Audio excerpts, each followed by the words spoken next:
Mi marido fue solo mi primer asesinato. Después de 30 años de matrimonio, por fin me deshice de él y seguí deshaciéndome de más gente que me molestaba. Me llamo Tamara Samsonova, también conocida como la abuela destripadora. Nací el 25 de abril en la ciudad de Usur, Rusia. Después de terminar el instituto, me casé muy joven. Trabajé en una agencia de viajes y tuve una vida normal, aparte de mis 3 visitas a un hospital debido a mi esquizofrenia. Después de más de 30 años de matrimonio, mi esquizofrenia cambió algo dentro de mí e hice desaparecer a mi marido. La policía nunca encontró rastro de él. Utilicé el espacio recién liberado para alquilar una habitación en mi apartamento. No pasó mucho tiempo hasta que un hombre de 44 años vino a vivir conmigo. Pensó que tendría como compañera de piso a una dulce abuelita. Poco sabía él que yo ya tenía el plan de utilizar mis cuchillos para algo más que para hacer comida deliciosa. Descuarticé su cuerpo y empaqueté sus trozos en pequeños lomos de plástico, que repartí por las calles. Una amiga se enteró de la habitación que quedaba libre en mi apartamento y me preguntó si una amiga suya, Valentina Ulaneve, podía quedarse un tiempo, hasta que terminaran las reformas en su casa. Acepté y tuve una nueva compañera de piso durante los meses siguientes. Todo empezó con una discusión sobre unas tazas sin lavar que habían quedado en el fregadero. Valentina Ulaneve se convirtió en la desafortunada víctima de nuestra disputa. Unté su ensalada con restos triturados de fenazepam, una potente droga inventada en la Unión Soviética para tratar la esquizofrenia, que la dejó inconsciente, pero viva. Diseccioné su frágil figura, pieza a pieza, cortando su cabeza con una sierra. Envolví sus miembros cercenados en una cortina de ducha y me adentré en la oscuridad de la noche para deshacerme de sus restos cerca de un estanque desolado de la calle Dimitrova. Pasaron los días y nadie se topó con el grotesco bulto que había dejado. Un desprevenido tropezó con mis macabras obras. La policía empezó a llamar a las puertas del barrio y acabó por llegar a la mía. Descubrieron pruebas de mis crímenes, trozos de cadáver cuidadosamente empaquetados en bolsas de plástico negras y manchas de sangre en mi cuarto de baño. No resistí la verdad y me detuvieron. El tribunal me consideró un enfermo mental, aquejado del tormento crónico de la esquizofrenia paranoide. Era un diagnóstico que ofrecía una explicación a mis crímenes. Cuando el juez leyó mi sentencia, me reí de todo corazón. Nunca dije a la policía dónde encontrar la cabeza desaparecida de mi última víctima. Muy a menudo se pueden ver casos que superan la ficción. La gran mayoría suelen ser realizados por hombres, pero cuando se habla de maldad, no precisamente tiene que ser cuestión de género, pues en ocasiones las protagonistas de casos escalofriantes son mujeres. Pero eso no quiere decir que una mujer no sea capaz de cometer actos de maldad. Por el contrario, en muchas ocasiones no se requiere fuerza física, sino una mente perturbada. El impulso de cometer actos increíbles e inimaginables es parte del ser humano. Muchos piensan que todos tenemos un grado de oscuridad dentro de nosotros mismos. Pero ¿qué pensarías si te dijera que la protagonista de este caso fuera una anciana que no requirió ser físicamente más fuerte que sus víctimas y que le atribuyó sus actos a un espíritu que la obligaba? En julio de 2015, en la ciudad de San Petersburgo, Rusia, se realizó un reporte de un mal olor proveniente de un terreno baldío. Cuando los bomberos acudieron al lugar, se percataron de un hedor muy penetrante, por lo que sospecharon que alguien había arrojado algún animal. Al ingresar, se toparon que en realidad el olor provenía de 7 bolsas negras de basura. La pestilencia era insoportable. Aún así, uno de los bomberos tomó una y la abrió. Su rostro se puso pálido y sus ojos se llenaron de asombro. Miró a su compañero y le dijo que se trataba de un cuerpo. Impresionados por el hallazgo, dieron parte a la policía, quien acudió luego de unos minutos. Al revisar el contenido de las bolsas, notaron que los restos pertenecían a una mujer de la tercera edad. Las extremidades estaban en diferentes bolsas. Al revisar el perímetro, se dieron cuenta de que en un establecimiento cercano había una cámara de vigilancia. Se solicitó el apoyo del dueño del establecimiento para proporcionar las grabaciones de los días anteriores. Afortunadamente, la cámara sí estaba en funcionamiento. Cuando reprodujeron las cintas de grabación, se llevaron una grandísima sorpresa, pues en pantalla se observaba a una mujer de avanzada edad transportando aquellas bolsas de basura. La secuencia del video muestra que el hecho ocurrió entre las 2:21 de la madrugada a las 3:54 del sábado 25 de julio. Una vez que terminó de llevarlas todas, salió en dirección opuesta y se fue. Las cámaras lograron ver la dirección que siguió la anciana. Al verificar el lugar, se percataron de la presencia de un rastro hemático que los llevaba a unos apartamentos. Una vez que la policía se desplazó hasta el sitio, comenzaron a recabar información, preguntando a los residentes de ese lugar por una mujer de la tercera edad, e inmediatamente salieron a relucir dos nombres. La primera era una mujer de 79 años, llamada Valentina Ulanova, y la otra era Tamara Samsonova, de 68 años, su acompañante. Al tocar la puerta del apartamento donde vivían estas dos mujeres, salió al encuentro Tamara, quien inmediatamente los miró y asentó con la cabeza diciendo: «Fui yo». Aquella confesión sorpresiva dejó extrañado a todo el cuerpo policíaco. Seguido de eso, ella los invitó a pasar. Al realizar un examen preliminar de observación, se dirigieron al baño,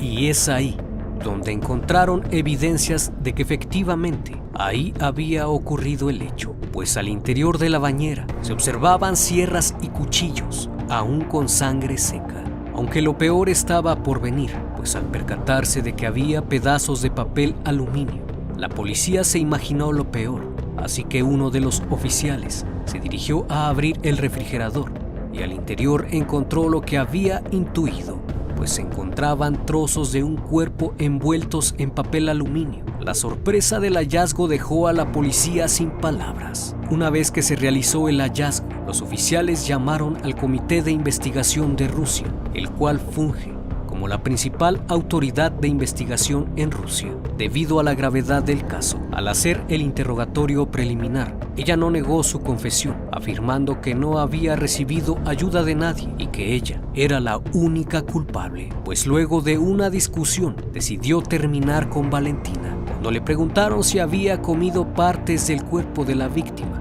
ella se quedó callada, dejando aún más incógnitas. Una vez que llegó el comité de investigación, fue detenida. Se le notaba tranquila y sonriente. Al salir lanzó besos a la multitud de curiosos que se encontraban en el lugar y únicamente atinó a decir: «Qué pena, ahora todos los vecinos se van a enterar que soy una caníbal.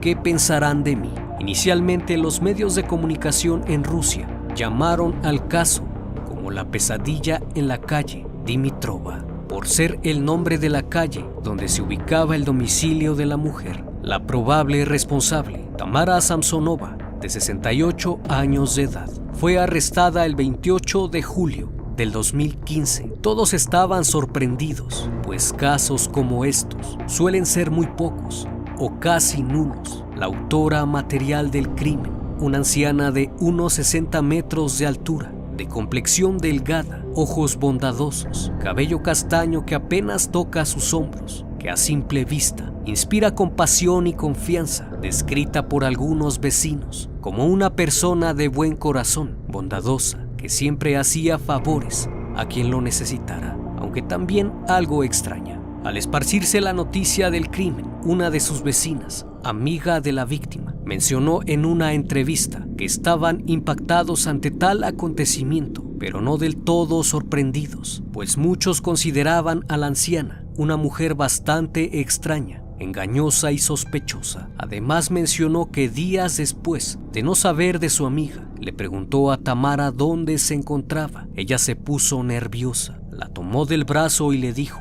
que por favor no llamara a la policía, pero jamás se imaginó encontrarse con algo como eso. Fue lo que en verdad la impactó. Una vez tomada su declaración, mencionó a los investigadores que fue ella quien mató a Valentina Ulanova después de una pelea por unos platos y tazas sucias que aún no había lavado, por lo que discutieron fuertemente. Ella le pidió que se marchara, pues en ese momento Tamara estaba viviendo con ella, debido a que meses anteriores su apartamento estaba siendo remodelado y Valentina se ofreció a recibirla siempre y cuando le ayudara con los quehaceres del hogar. Una vez que terminaron los trabajos en su inmueble, Valentina le mencionó a Tamara que debía irse, pero esta se negó y no quiso salir del departamento. La relación entre ellas comenzó a crear fricciones hasta que el día 25 de julio, debido a la pelea, decidió acabar con su vida. Fue en ese momento que tomó cerca de 50 pastillas para dormir y las puso en el plato de comida de su compañera, la ensaladilla rusa, un plato muy popular en Rusia, donde se conoce como ensalada Olivier. Debido a que esta ensalada era la favorita de Valentina, no dudó en comerla.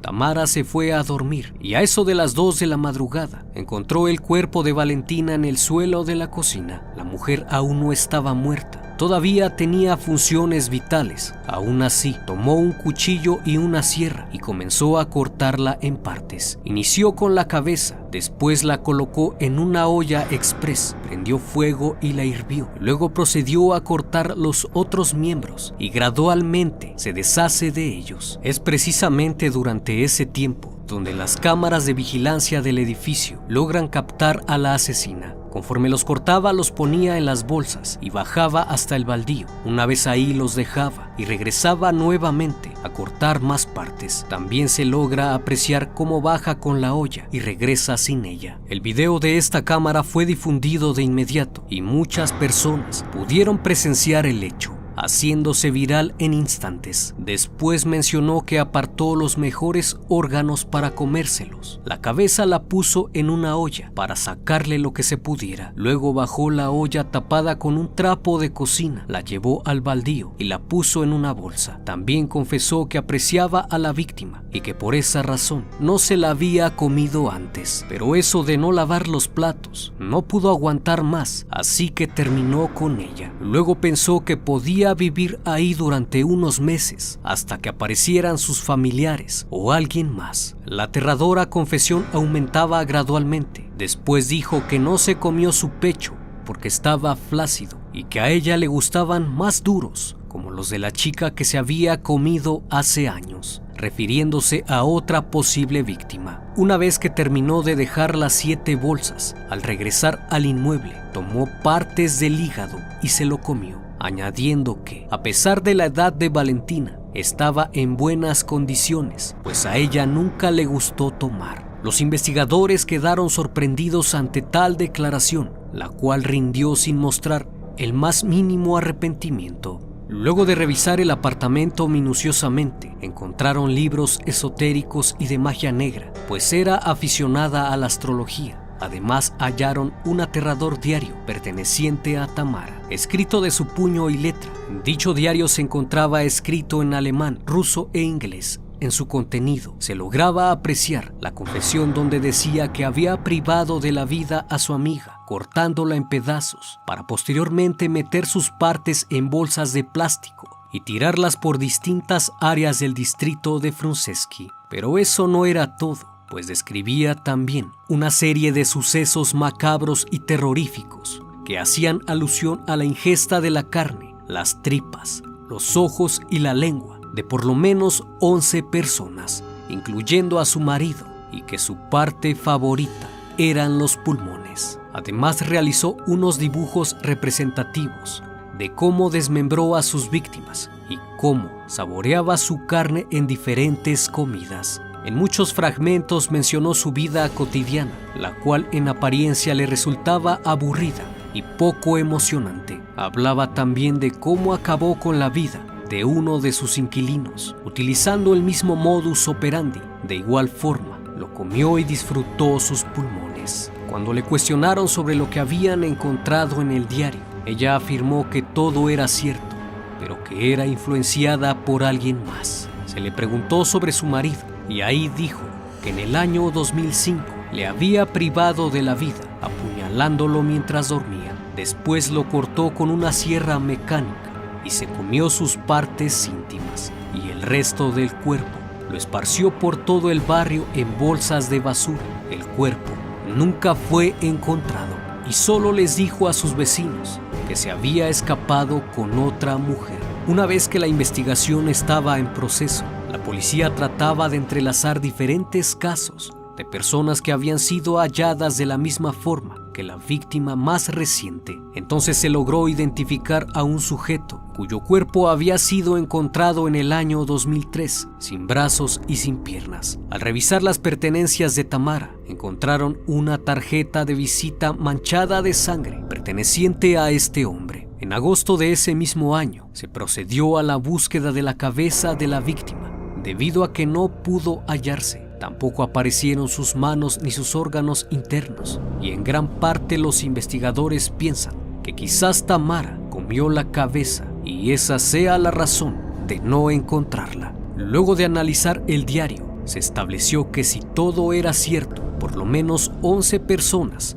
habían pasado por manos de Tamara, aunque sin rastros de todos los cuerpos. No podían condenarla por todos ellos. Cuando se encontraba en los juzgados, mientras esperaba el ingreso a la corte, miraba fijamente a las cámaras con una sonrisa tímida y de vez en cuando mandaba besos a los reporteros, a quienes les dijo: sabía que vendrían. Es una desgracia para mí. Ahora toda mi ciudad lo sabrá. Me veo atormentada por un maniático que me obligó a asesinar. Cuando la mujer fue trasladada al juzgado, aplaudía y sonreía feliz por estar ahí. Le mencionó al juez estar lista para la corte, agregando que todas sus acciones las hizo deliberadamente y que con el último asesinato había cerrado su capítulo. Luego dijo que no tenía otro lugar donde vivir, que era una persona mayor y que había pensado 77 veces en eso y luego decidió que debía estar en prisión, morir ahí, para posteriormente el Estado la entierre. El inicio del juicio causó expectativa y conmoción social. Incluso fue transmitido en vivo por los noticiarios televisivos. El fiscal mencionó que debido a su salud mental, la anciana representaba un peligro para la sociedad y un psiquiatra afirmó que existía el riesgo de que volviera a asesinar, por lo que al terminar el juicio fue recluida en un hospital mental, por lo que el 26 de noviembre de ese mismo año, Tamara fue sometida a un examen psiquiátrico cuyo resultado muestra que la mujer es peligrosa para sí misma y para los demás. Fue enviada a un hospital psiquiátrico en Kazán para recibir tratamiento.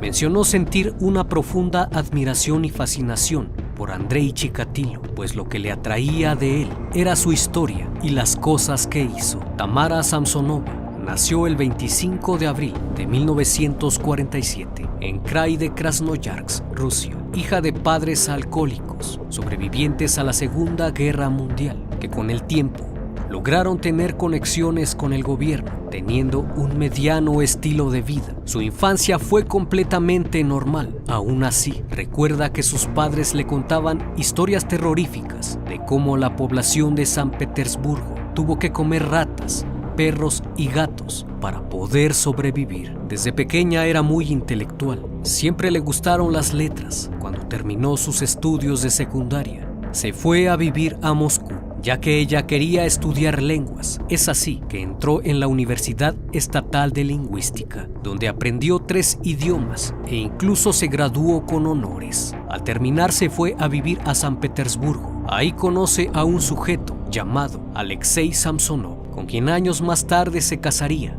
en el año de 1971. La pareja se instaló en una nueva construcción en la casa de paneles número 4 en la calle Dimitrov. Estando ahí, comenzó a trabajar en una agencia de viajes, daba clases particulares de idioma y después encontró trabajo en el Grand Hotel Europa, donde duró aproximadamente 16 años y con el pasar del tiempo, su comportamiento fue de normal a extraño, siendo hospitalizada en 3 ocasiones en diferentes hospitales psiquiátricos, donde le diagnosticaron esquizofrenia paranoide. Después su esposo desapareció de la nada. Es entonces donde Tamara decide alquilar una habitación en su apartamento. Ya por el 6 de septiembre de 2003, durante una discusión, ella terminó con la vida del sujeto, un hombre de 44 años de edad, que tiempo seguido se veía reflejado en el diario de Tamara. En marzo del 2015 conoce a Valentina Ulanova, la última víctima por la que se descubrió este caso, luego de que su amigo le pidió que la dejara vivir por un tiempo en lo que arreglaban su departamento. Posterior a eso ocurrió la secuencia del crimen, mencionada en el inicio de este video. Hasta la fecha no se sabe con exactitud cuántos crímenes cometió. Actualmente está siendo investigada por 14 asesinatos y se pudo confirmar que efectivamente cometió canibalismo con la mayoría de sus víctimas. Su aspecto débil y bondadoso nunca levantó sospechas. Hoy en día se le conoce como la abuela destripadora y Baba Yaga, a la que los rusos se refieren como una mujer vieja, huesuda, de nariz puntiaguda y dientes filosos. Un ser perverso y cruel, pero no totalmente malvado, que come carne de las personas únicamente por gusto. No olvides suscribirte.